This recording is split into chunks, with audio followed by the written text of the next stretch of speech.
everything needs to be solved simultaneously in equilibria when you have multiple equilibria. The thing is, we don't want to solve everything simultaneously because it's difficult unless you have software do it for you, like Visual Mintech or some other software. And so the situation is we try to take shortcuts to make our life easier. And so the the rather than looking at when you have to solve it simultaneously, you should look at when you can take a shortcut. What are the shortcuts that you might be able to take that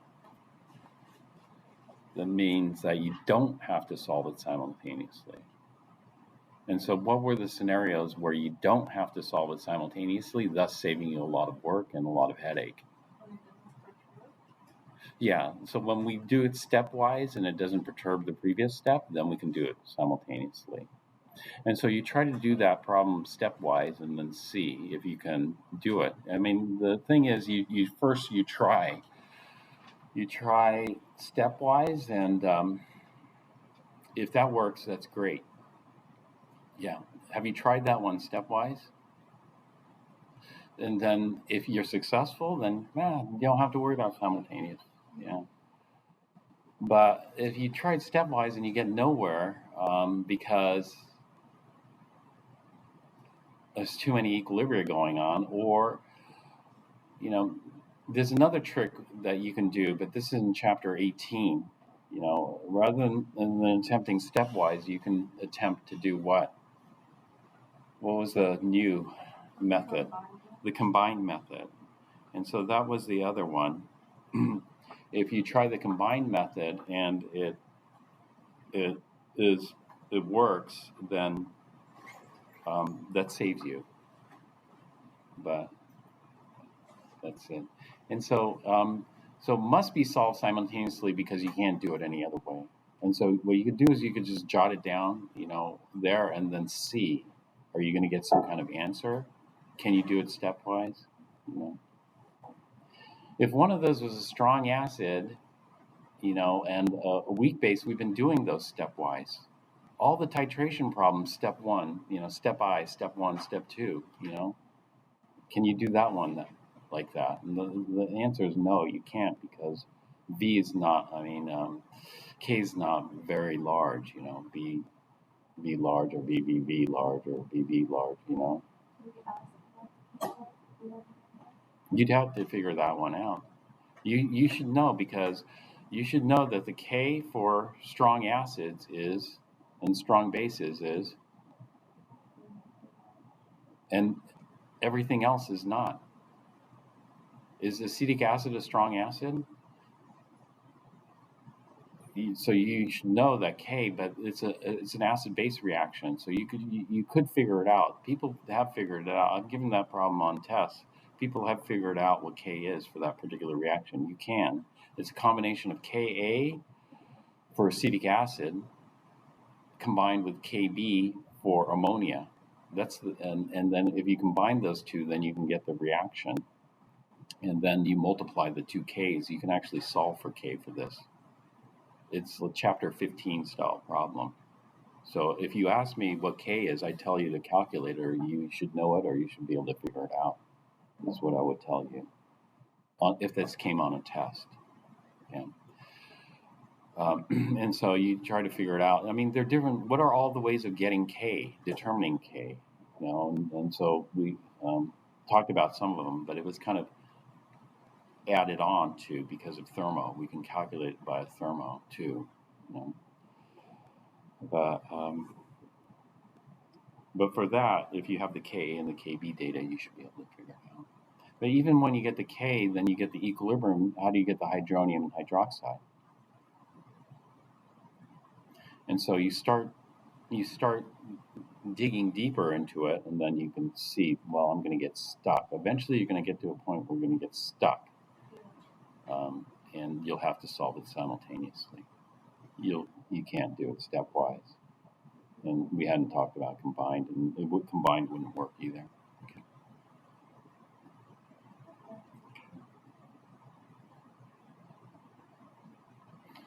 All right, other questions on stuff. This is news.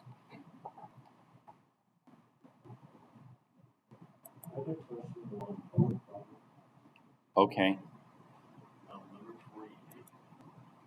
I kind of wanted to know how you would approach it, or how you would recommend it. Number 47 is essentially the same thing, but with that one, I kind of just messed around with the equation, and I think I got lucky. And then when I went to do 48, I wasn't sure. Okay. We'll take a look at those. Let's see.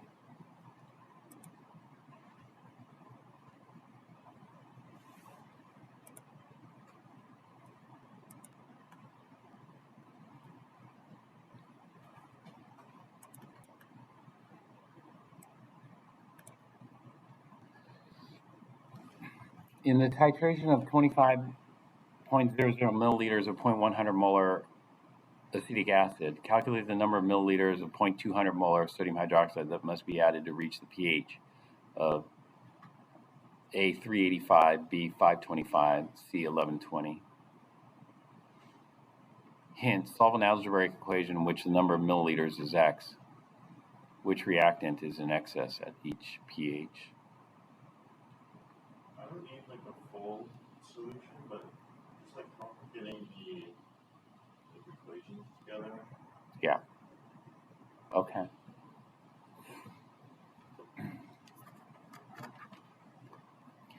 What did you do for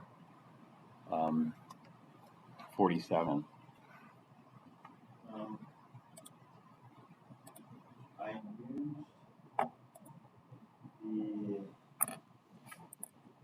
the combination. I used the Henderson Hasselbalch equation, and so I used the pH from the POH. Found what it should equal to. Okay, why did you decide to use the Henderson Hasselbalch? I think I'm just like comfortable with it. Oh, all right, you have to be careful because there are some people who use the Henderson Hasselbalch for everything. And you can only use the Henderson Hasselbalch in the buffer region. So the first thing we have to figure out is what is the buffer region? Where's the equivalence point? This kind of stuff. And so this is a weak acid, acetic acid, with a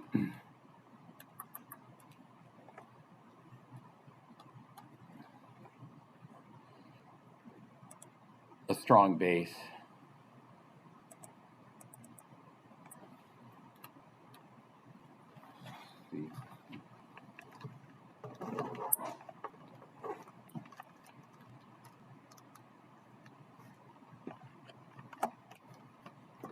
Actually, I didn't use that. I made an equation that was equal to the molarity of the hydroxide. Uh-huh.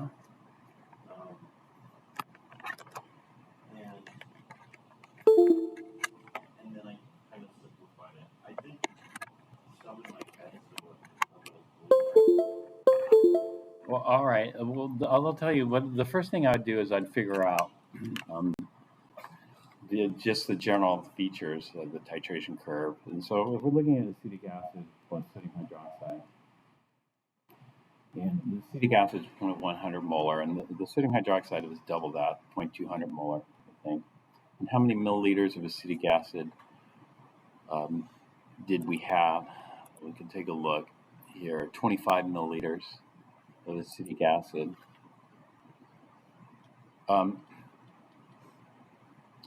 And so this is twice as concentrated, so we'll need half as much. And so where does the equivalence point come in? 12.5 milliliters will be the equivalence point. And what do you guess the pH will be? And so this is going to be forming sodium acetate and water. And so if we neutralize all the acid here and all the base here, we just end up with sodium acetate. Sodium acetate's pH should be roughly, just guess, above 7, below 7, equal to 7? Yeah. Actually, it's a little above 7, more like 8, 8 or 9, depending on. let's just say around 8. We're just guessing. The pH should be greater than 7. That's what we know for sure. And then for acetic acid, we know the Ka value would be given. The Ka value for acetic acid is going to be 1.8 times 10 to the minus 5. And so what we need to do is we need to figure out first what the pKa is. This is what I do before anything. Is pKa, I actually know the pKa is 424 because I just done this many times, but you would have to calculate it probably because I'd give you the Ka most likely. Sometimes I'll give you the pKa, but let's get some more digits here. 4.74. 4.74. 4. So where are we going to see a pH equal to pKa? Yeah, and so at the half equivalence point, we're at 6.25 milliliters. 6.25 milliliters, the pH has got to be 474.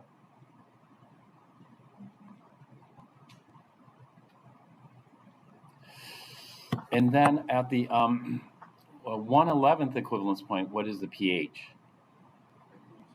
3.74. And at the 10/11th equivalence point, the pH will be 5.74.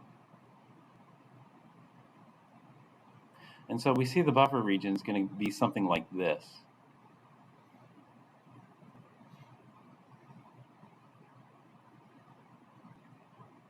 And then we're going to be in the excess base region up here. The excess base region, we should expect pHs around what? Greater than this is 0.200 molar. So if this were pure, what would the pOH be? pOH 0.1 is 13. I mean pH is 13. pOH is 1. And so this is a 0.2. So we could go 0.69 plus 14. Pure, that is sodium hydroxide 0.200 molar solution, undiluted, is going to have a pH of 13.3.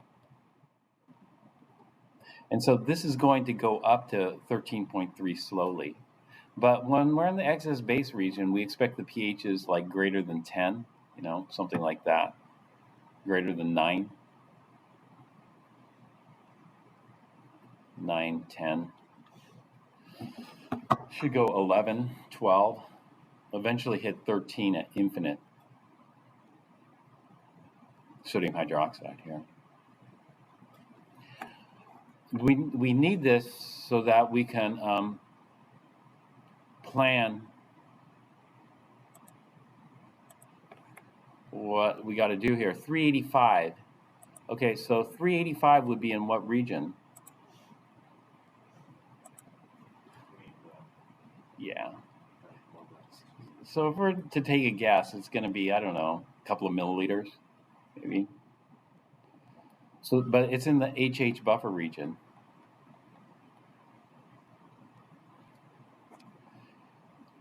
Okay, the next one is at 525. Where's 525? So it's going to be before the 10/11th point. This is also HH buffer.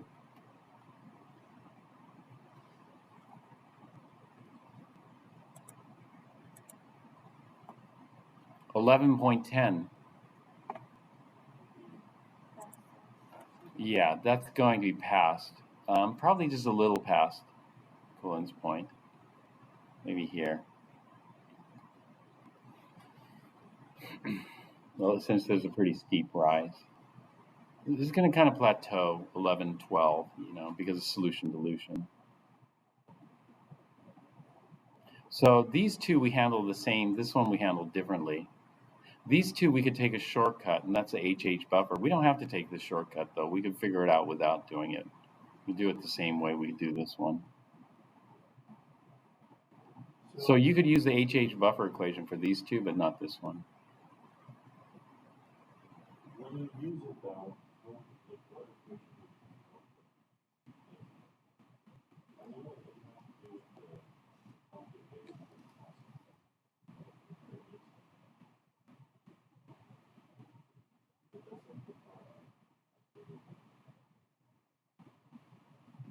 For the HH buffer?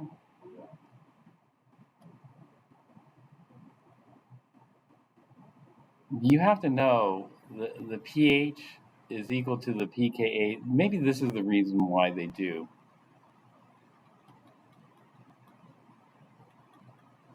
These funny equations.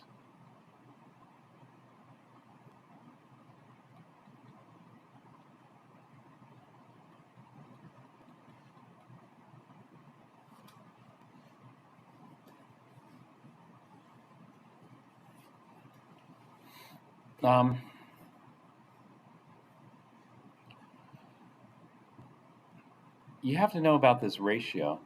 There are different ways we can understand this ratio. The ratio of acetate to acetic acid here can be expressed in different ways. In terms of equivalence point, what we could do is we could say this is going to be the 1 over whatever equivalence point, or it's going to be the, I'll call it the W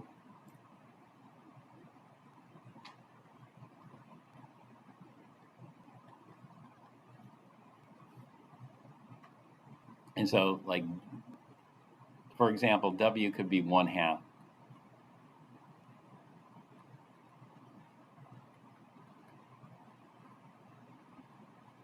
And so we call W the equivalence point over 1 minus W.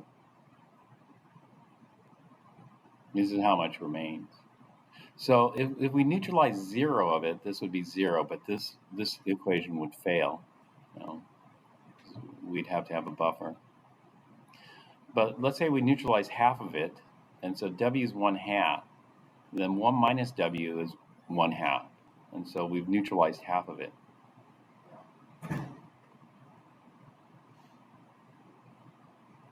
And so if we solve for the ratio, then we're going to solve for W. And so the pH that we want is 3.85. The pKa is 4.74. So we solve for this. Once we get this, then we relate it to W, which is the equivalence point. And so we could just do that right here. And so I got 385 minus 474. 385 minus 4.74 is minus 0.89 is equal to the log of this ratio. Then we'll take the anti-log, and I get the ratio is equal to 0.1288. I solved this in two different ways. The way I solved it in class was like this. I just said, okay, this is 0.1288 parts out of 1. Oops.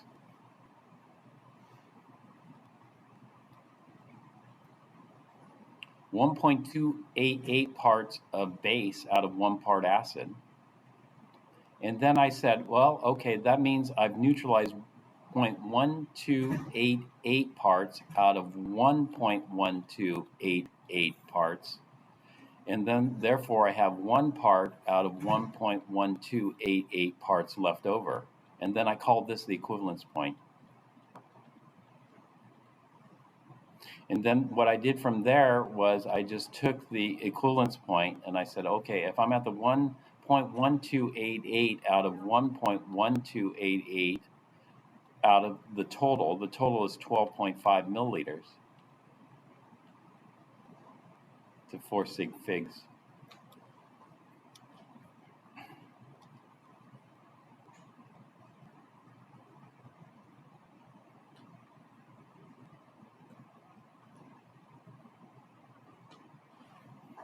And I get 1.426 milliliters.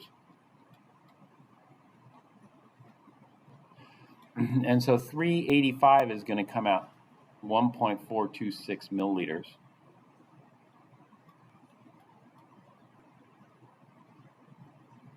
Or 1.43 milliliters.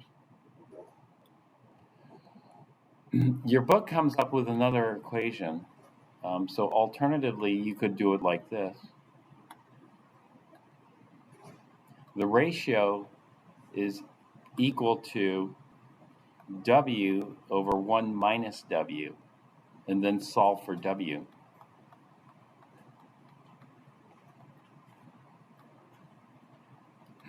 W is going to be the equivalence, fraction of the equivalence point you're at. And then we come up with the same answer.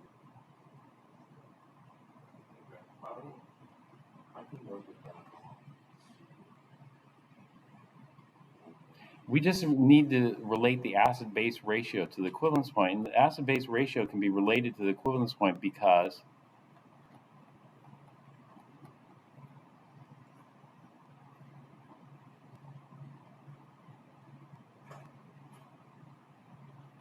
of the stoichiometry. So I could do it in both ways here. In one way, we'll just say we started off with 1 here, and W for sodium hydroxide, and 0 here. This is my initial. The change is, the limiting reagent is W, so this is minus W. This is minus W plus W. And so at the end of this, we have 1 minus W, we have 0 here, and we have W. And so we take the base to acid ratio, and that's what we end up with there. But, we're starting off with 1. 1 means 100% in this context. And W is the decimal form of the fractional equivalence point. Does that make sense for that? For me, I didn't do it that way. I started off with different. I just said, okay, we're going to start off with 1.1288 here. And then we're going to we're going to have 0.1288 base and 0 acid here. And so the change is going to be minus 0.1288 minus 0.1288 plus 0.1288. And therefore, at the end of this, I'm going to have 1.0000 and then 0.1288.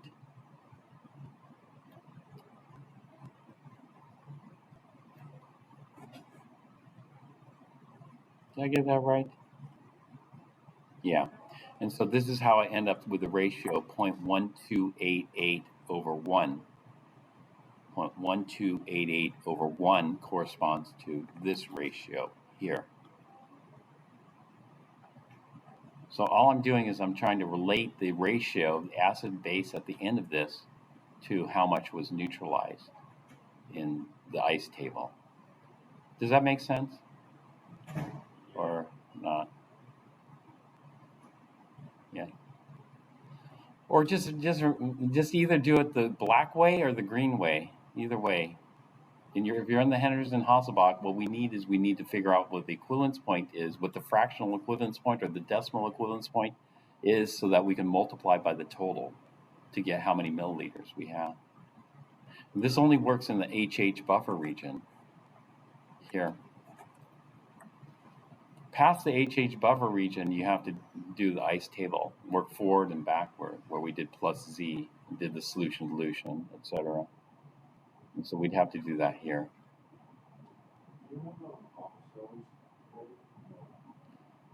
I do tonight. I have office hour. I think I might have gotten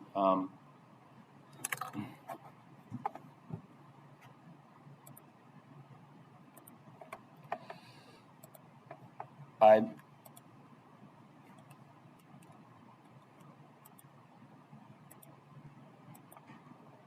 let me just make sure one thing.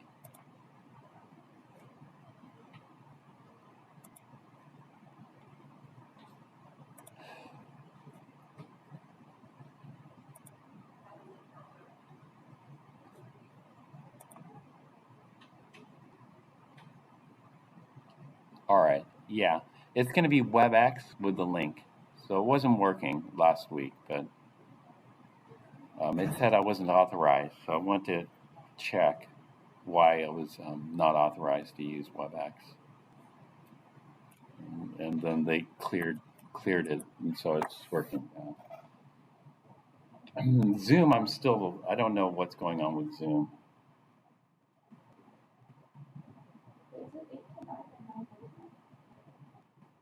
Nine to 10, I think. We could do it. I think you guys prefer 8 to 9?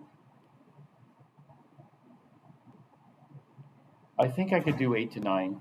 You want? Should we change it to 8 to 9? Yeah. Okay, 8 to 9. 9 office. All right. Any other questions? Let me talk about the lab for today.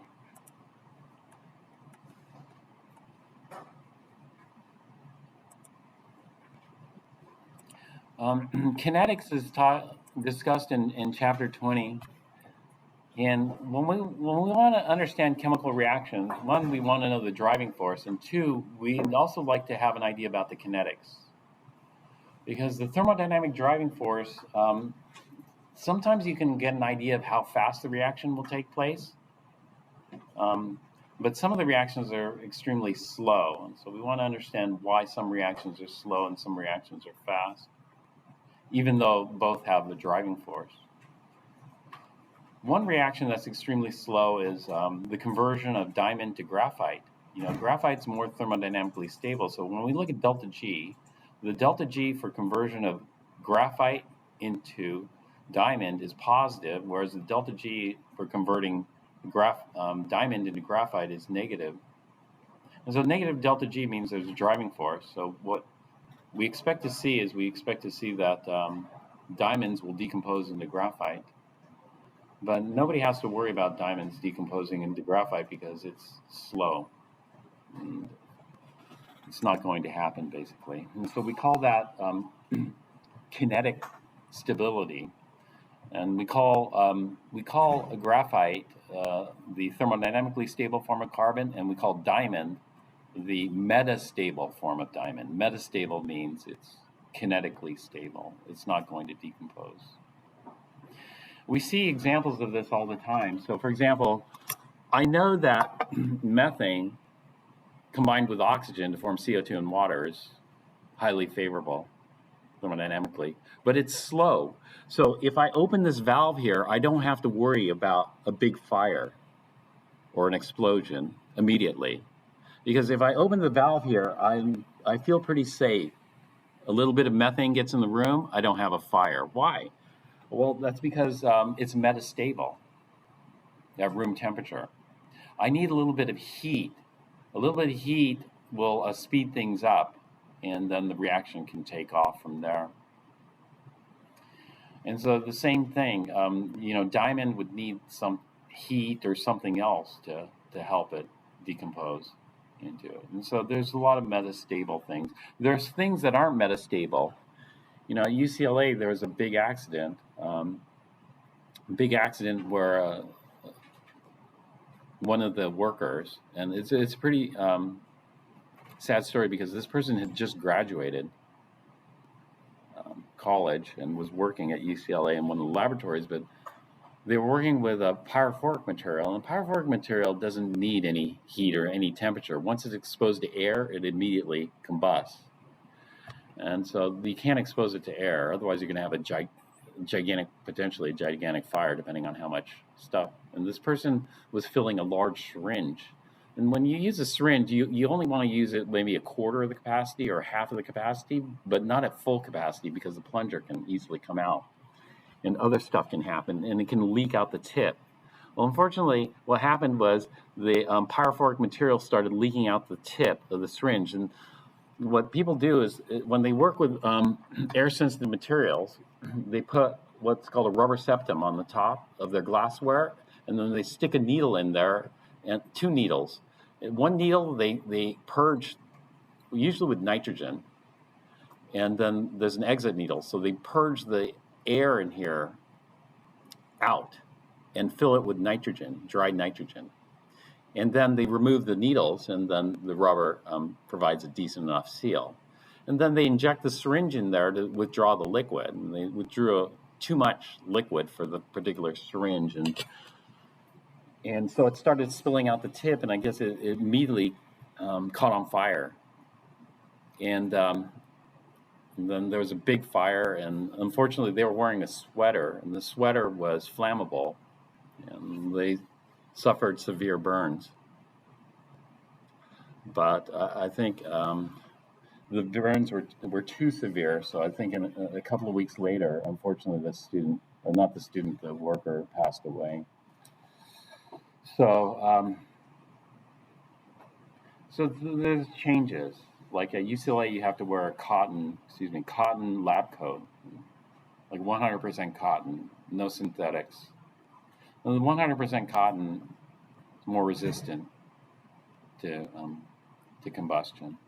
But anyway, we think about these types of things. You know, is it metastable? If it's metastable, you got to watch out because you have potential for explosions. You know, yeah, that's metastable. Watch out. Diamonds are metastable, but I don't worry about diamonds decomposing. So kinetics plays an important role in how we look at reactions.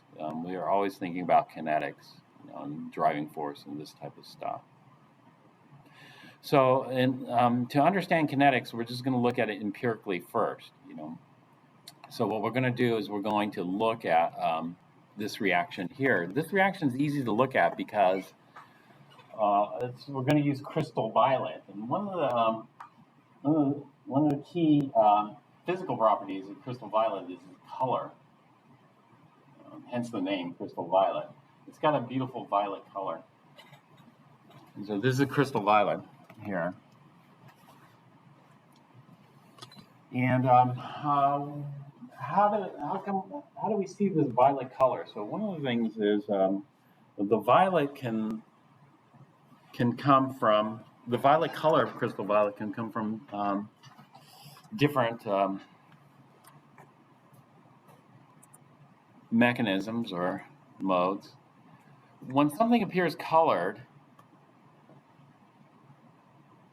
versus something that appears black or white, you know, if something appears black, you know, what's happening with matter and light?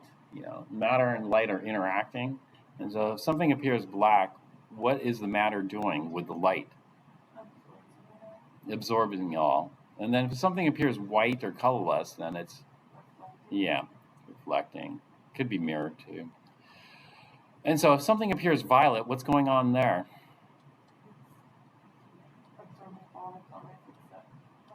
Yeah, that's one possibility. One possibility is when we look at absorbance versus the color of light here, it could absorb all the colors and then transmit violet.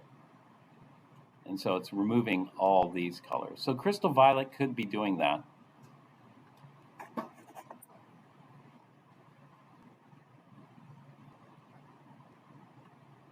Is there another way to produce violet? Yeah, actually, there are multiple ways of producing violet.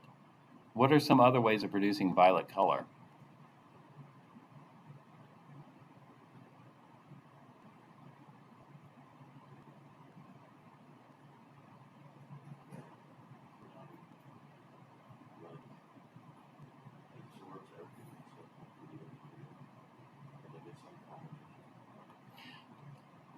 We had do the complementary color, red, orange, yellow, green, blue, and then indigo violet we'll just put in one category. So we have 6 components here.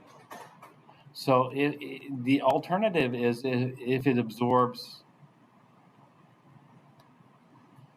like if it absorbs yellow, then all these colors will combine or average out to violet.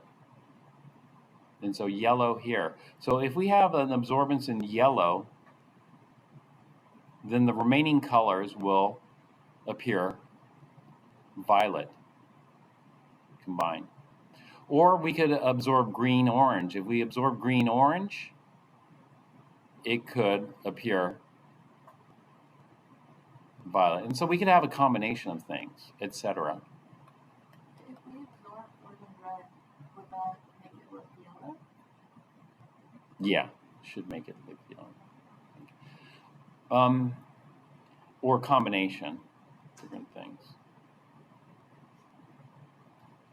So, or, blue, if we combine, like say, if we combine blue-green, the colors work in different ways, but what we're going to do is we're just going to measure the absorption spectrum. And so the first part of this lab is we want to know what's causing the color. And so we need to measure the absorption spectrum.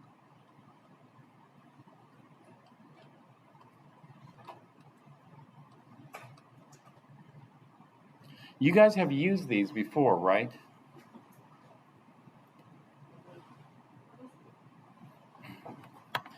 This is called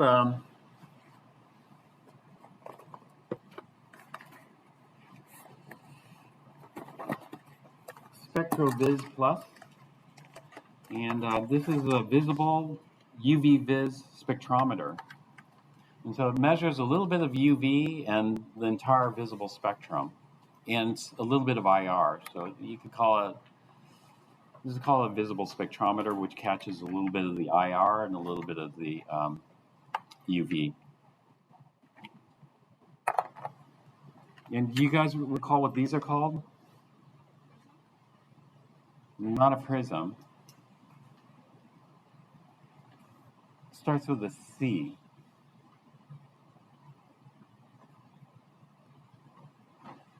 No. Cuvette. These are called cuvettes. And we have Chjem wipes here. What are the Chjem wipes used for? Cleaning the cuvette, because we don't want to leave what on the cuvette? Fingerprints. Because fingerprints they're supposed to be invisible, but fingerprints, you can see them, because if you leave an oil residue, and if you leave fingerprints on here, that's going to scatter the light. We don't want that to happen. Which side of the cuvette? Because the light beam is a little LED, actually 3 LEDs, a red, green, and blue LED over here making white light. And so red, green, and blue add up to white. And we make all the colors of the rainbow over here, and then it passes through the cuvette. So where should we pass? Should we pass it through the graded edges or through the smooth edges? The smooth edges. So we're going to put this like this. Is water visible or invisible? Just TI water. Is it visible or invisible? If I put water in the cuvette, can I see it, or is it invisible to the naked eye? I could see it. And so I have to account for that, because water interacts with light. And so I need to make, what do I call this? It's a cuvette with just water, nothing else. What do I call this? Maybe I should have had you guys read the lab just to refresh yourself with the jargon of UV vis spectroscopy. We call this the blank. The blank means this. I want to see how light interacts with my crystal violet. I don't want to see how light interacts with my cuvette, which is visible. I could see the cuvette and the water. And so what I need to do is I need to subtract out the influence of the cuvette and the water. The cuvette and water are going to scatter light. And so what I need to do is I need to put this in and calibrate this, Because with water in here, then what we need to say is we need to make the water in the cuvette invisible. And what we're going to do is zero everything out. Yes, the water and the light will scatter light, and so we're going to get less or fewer photons hitting the detector. And so I'm going to call this 100%. That is, all the photons are hitting the detector that can't. And so we need to calibrate our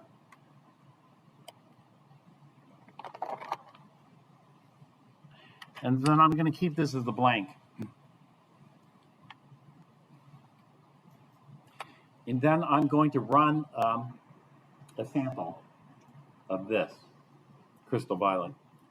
Now, do you guys recall Beer's law? Can anybody explain to me what Beer's law is? You don't have to remember the equation, but just conceptually, what is Beer's law?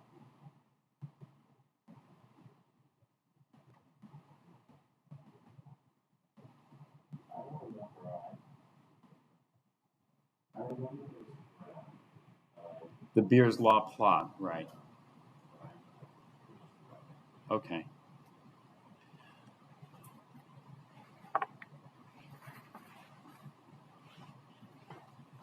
So we're going to measure the absorption spectrum, but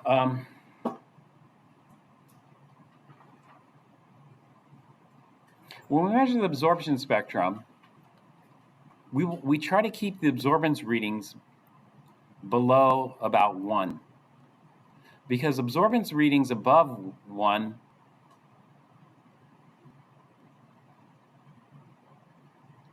are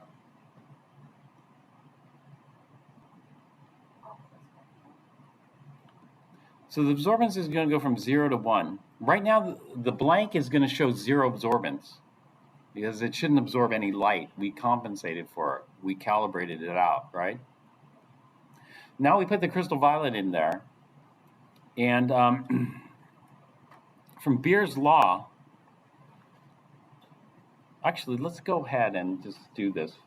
So why don't you guys, you could work in groups if you want, or you can work individually, either. And then go and check out the equipment. And then we're going to take a look at the absorption spectrum and then see what we should do based on that.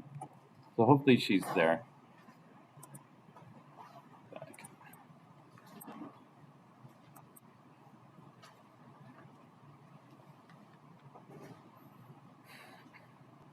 So we see a big peak here.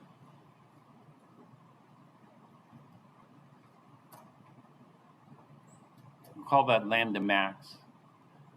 The wavelength, lambda, at max absorbance.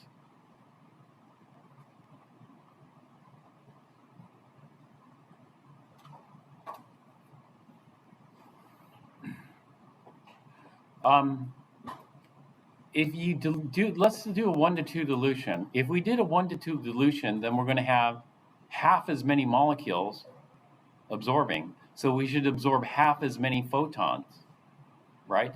So if we did a 1 to 2 dilution, we expect the absorbance to be cut in half. But is it going to be the absorbance no, it's going to be the absorbance at lambda max is where we're going to see it. And so if we did a 1 to 2 dilution, we should see this peak get cut in half, like this. That's assuming that it's linear.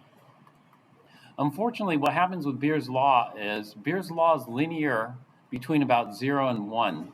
It's fairly linear. But at absorbances greater than 1, we start to see nonlinear behavior.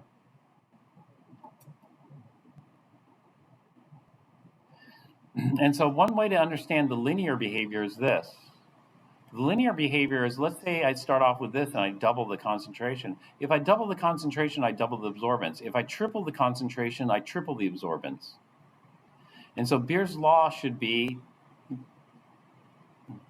directly proportional to the concentration. If I quadruple the concentration, I'm going to quadruple the absorbance because I'm going to quadruple the number of photons absorbing light, right? But when I get to too high of concentration, what happens is it goes nonlinear. That is, let's say I'm here and I double the concentration, I see a very small increase in absorbance. And so this is the nonlinear region. We try to stay in the linear region here. The linear region,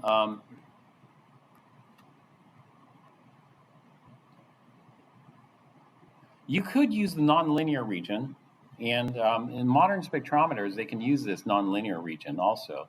But the problem is you're going to have much larger errors. That is, a small change in absorbance results in a big change in concentration. And so the data isn't as reliable. And so one way of maybe trying to visualize this is like this. Let's say you have one person on the stage and there's a spotlight. And that one person is going to get all the light.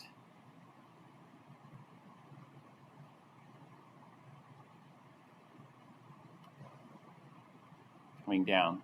Let's double it, and then we'll put two people on the stage. Can both people be in the spotlight?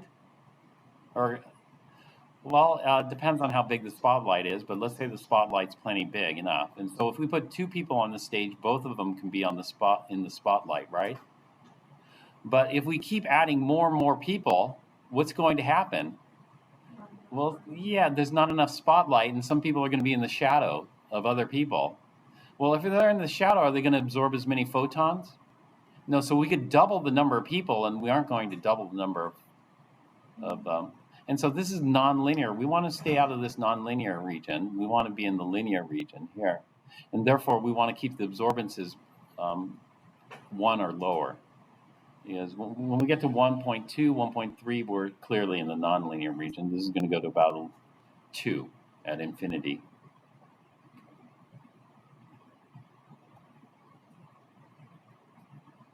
So what we're going to do is we're going to just try simple dilution. And this one we don't have to keep track of. So what you want to do is just pour out, let's say, what yours was a 1.7? Yours was 1.5? You know, you try a 1 to 2 dilution and see. So pour out about half. We're going to just guesstimate. Pour out about half of it and then fill with water and see what the absorbance comes in at. Can I pour it back into And, no, pour about half of it out into waste and then add water and just leave it in the cuvette. Don't pour it back in the source.